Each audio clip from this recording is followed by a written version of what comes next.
So hey guys, I thought I'd just grab the guys and just basically talk about the recession and ask them about their thoughts on the recession, having lived through the last recession, heard continuously about the recession that's going to be, and actually predictions for the possible recession that's coming. So actually, previous recession, let's start with the history. What was your experience of that? Well, actually, I started working in the industry during the previous recession. Yeah, that's so right. It was quite an interesting time because the previous recession was directly impacting property, the global financial crisis, which caused it no liquidity, no lending, and so it was interesting. Yeah. But the great thing is that, look, at the time it was the worst recession ever, and the economy is never going to recover from this, and London prices are never going to go back up again, and property's always been too expensive, and all those normal things that were coming out. And to be fair, as we sort of transitioned through it, I was sort of there to see the recovery. And actually, the reality is those people who did manage to get involved in property during the last recession, they done very well the 5 years coming out of it, for sure. So certainly between sort of 10 and 15, 2010 and 2015, prices for the most part in good areas, because remember we had austerity for 10 years, for a whole decade, which lost a decade for most things. It doubled, which is what we used to say about property. I no longer say it anymore because it's not buy any property and it'll double. It's now you've got to buy in the best areas with the best fundamentals in the areas where there's investment going into. So there's some rules about that. I've been through 3 recessions now, between Australia, which actually, funnily enough, hasn't had a recession since I left. I don't know if that's my fault, but So starting out in the industry, what was that like? Because that's actually, I guess, the same as buying your first home in fear of a recession. Very similar. Yeah, I mean, it was mixed because we found that there were a lot of people that I was speaking to, and look, I was learning as well, finding my way through. Just started and learned a lot of the theory, self-bred, but practically sort of taking others through it was interesting. And what I found is that a lot of people were initially very fearful from the sensationalism from the news headlines. Everyone sort of talking it up, but when they actually dug deeper into their situation, it's a very personal thing on how a recession can affect you or what it means to you. 100%, So I suppose what I'm saying there is that people who are in an industry which was not actually being affected by, or their business, some businesses were actually doing really well because these sort of things, there's winners and there's losers, So that's why I say it's a personal thing, because those people who were doing well actually were ready and like, well, this is the time. I've heard the stories that the best time to buy, they would say, is when there's recessions or downturns, that is when you actually should be doing it. They were sort of lucky enough to be in a position to do that. Greedy when I was a fearful, and fearful when I was a greedy. And you're exactly right too. And I think when you talk about the personal situation, it's not just about how much money you've got or how much equity or exposure to debt you have, but it could be the industry that because now this is a big thing, the industry that you're working in. If it's a dying industry, then actually it's probably not recession you need to be worried about, it's the industry. Whereas if you're in an up-and-coming growth, I mean, look at tech now. Tech didn't really exist back in the last recession. It was all banking and that. Now, London is just full of tech startups, and it's that's where a huge amount of our clients are now coming from, because that's the industry. And so if you're in that industry, that's not going to there may be a cleaner out, there may be businesses that go under, but actually, if you're in some of these industries that are old school and not changing, or haven't pivoted to the changes, it's interesting because coming through COVID, everyone was forced to go online, on Zoom, sort of things like that. And in some ways, a recession does that too. It clears out all of the dead wood and refreshes everything. So the question is how can you get, how can you know what your circumstances are and take advantage of a recession? What's your thoughts on prediction of the recession? Are we going to have one? How long is it going to last? That sort of thing. What's your thoughts? Yes and no. I think the chances of, a global recession are pretty high. Let's face it.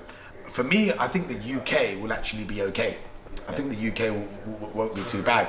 There's still a lot of liquidity in the marketplace, from all the stimulus packages that the government put in place during COVID, which was, I suppose, part of the reason why inflation started, because people had a lot of money in their pockets to start earning as soon as they could, right? And I think that will take us through the summer months, certainly, and I think we'll be okay this year. Okay, where I think we could get into a bit of trouble in terms of recession is next year. possibly, you know, Q1, Q2, you know, how deep it's going to be and all that. Well, who knows? You know, we have to wait and see. You know, it depends on what actions the governments take and all these things. You know, but I think one of the positive things is if you look at the governments are taking whatever they need to do to stave off a recession, and that does to a degree mean kicking the can down the road, but it does mean that we haven't had a big drop.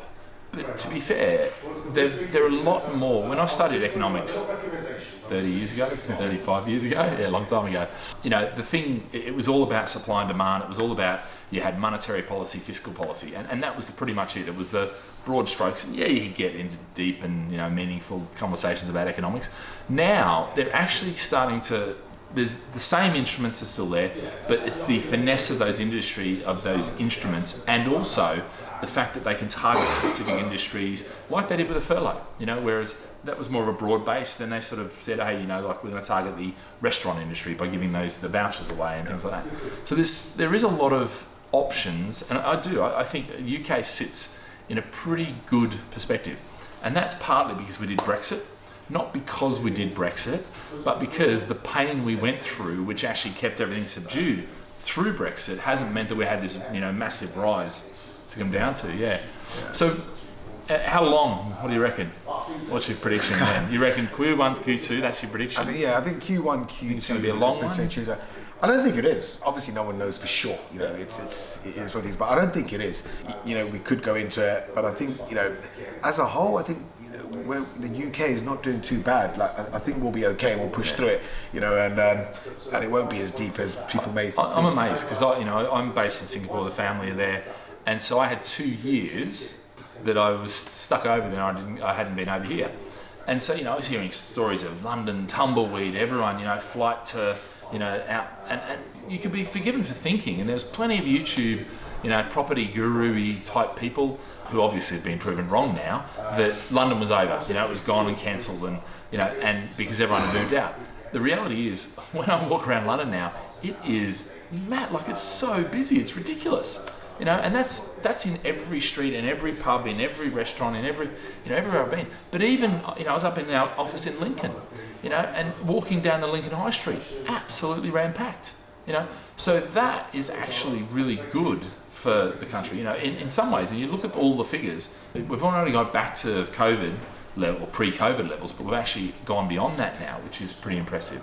But yeah, any final thoughts? In terms of property in general, you know, like I said, there could be a recession, and we know that. But if you're in the right situation, you know, and you want to invest in property, don't let that hold you back. You know, just make sure that you've got a robust plan and strategy in place, so you can hold property over a long period of time, which is where the money in property always is. We've always said that, regardless of good economy, bad economy, you've got to hold property, you know.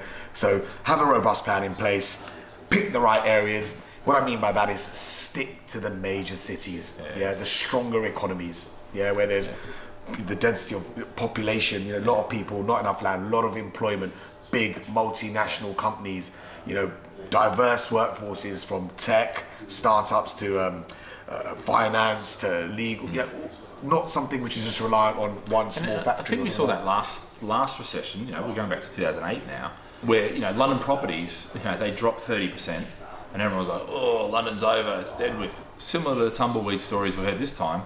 And then 6 months later, they'll back up. And some people, you know, sold in that, you know, that drop. But really, if they had held it for 6 months, they would have come through. And, you know, I mean, we saw between 2015, you know, properties doubling, you know, in price. And, you know, then obviously we've had Brexit and tax changes, a few things like that, and COVID, and, you know. But interestingly, I actually think from a London perspective, London's been pretty subdued since 2016. And I actually think now we're starting to see all the signs that we saw back in 2009, 2010, where London can now, I think, potentially has a breakout year this year and next. You know, and we're already seeing it with, you know, there's not enough on the market. The bids that are going in are, you know, above what asking, you know, whereas before it might have been, you know, you had to negotiate a bit of a, you know, deal off. You know, all this stuff is happening out there. The media may not be portraying that, but that is actually what's happening on the ground. So, no, absolutely. Yeah, cool. Okay. Cool. All right, mate. Cheers. Cheers. Yeah. All right. So I've got James here. So James is one of our senior property consultants.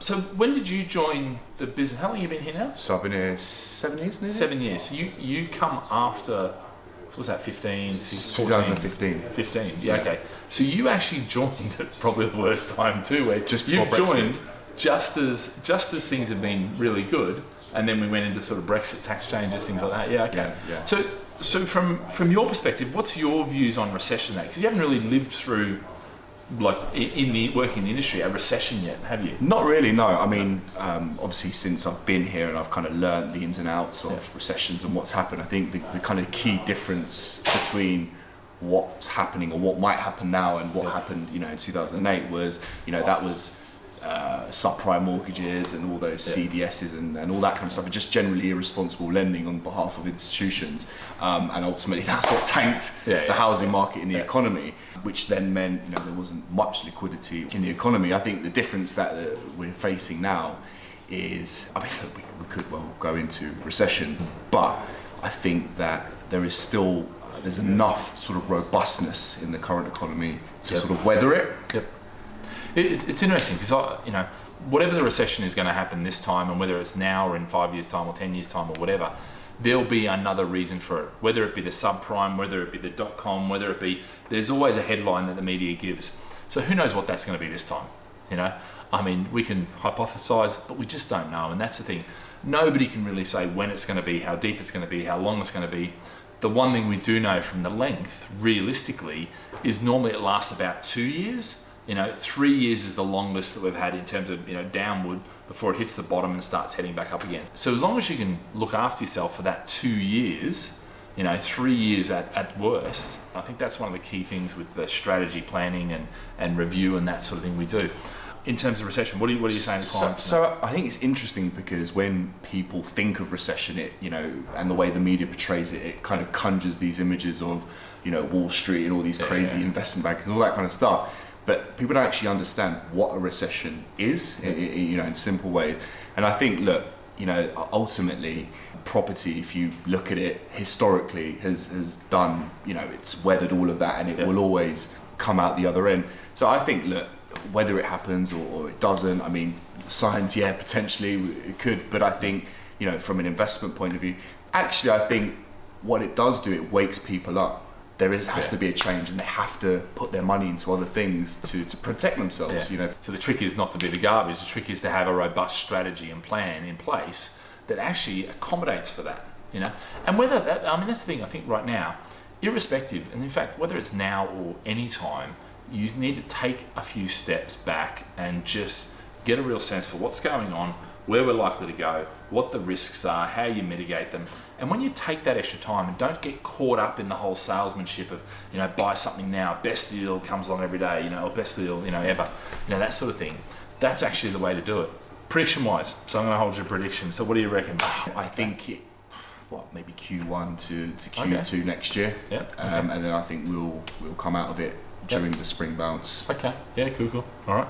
So interestingly, because I mean, a lot of people that I'm listening to and speaking to are predicting sort of next year that'll be pushed out. I think it could be sooner. There's a number of factors that change in my thing, and it could be Putin, Russian war, whether Ukrainian war, whether it actually expands out. I don't think it will. I'm predicting that it won't. But I do think we will go into a recession. I think America is going to get a bit more of a kick in the than the UK, but I think the response from governments around the world will be to again prop it up, whether that be spending more money, and that'll be kicking the can down the road. I mean, it doesn't matter how you look at it. When you print 40% more currency into existence, there's a price to be paid for that, and unfortunately that price is not now necessarily. It's down the road in the next generations, and my kids and your kids, no doubt, will be paying for that to some degree. Yeah. Well, you know what? Maybe not. Maybe if crypto takes over and Bitcoin takes over and rules the world. But actually, let's not get into that. It's a whole other video. So, any final thoughts on recession? Yeah, I mean, look, the other thing we've got to consider as well with the whole issue of global supply chains being messed up, costs of labour and materials that are going up. I think, we all know that we've been in a housing crisis for many years, and even if we did increase the rate of build, it's still nowhere near what the population requires. And I think actually, in the current climate, it may even slow down more. And actually what that will probably do, if it does, could send prices growing even further, just limiting the supply aspect it's even more. Those unintended consequences that we, the industry experts have been saying this for, with the regulation and, saying they're going to take away Section 21s and all these sort of things. The unintended consequences are all the one things that bite, they initially bite a landlord in the arse or an investor, excuse the French, but it's after that then that hits the tenants, But we are going to have to be living with higher inflation. That is going to happen, but are we going to have high interest rates? The market isn't showing that yet. Yeah, higher, but not 17%. And to be fair, if you think back to the 17%, anyone says, they're going to go to 17% or that sort of thing like they did back in the 70s. There was no credit cards, there was no car loans, there was none of that sort of stuff like there is now. It's a much more interconnected and debt-ridden society now, consumer debt-ridden society. So, interest rates to have the same effect don't have to go as high.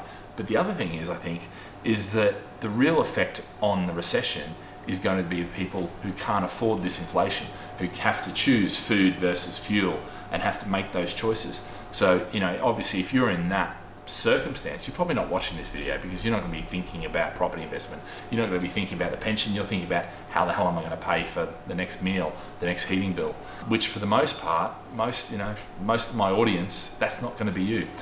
So then the question is how do you take advantage? How do you pivot? How do you plan out your next steps over the next 1 or 2 years and take advantage of this? Because that's the real thing. Yeah, absolutely. Anything else? No. All good. Awesome. Cheers, mate. Cheers. Thanks.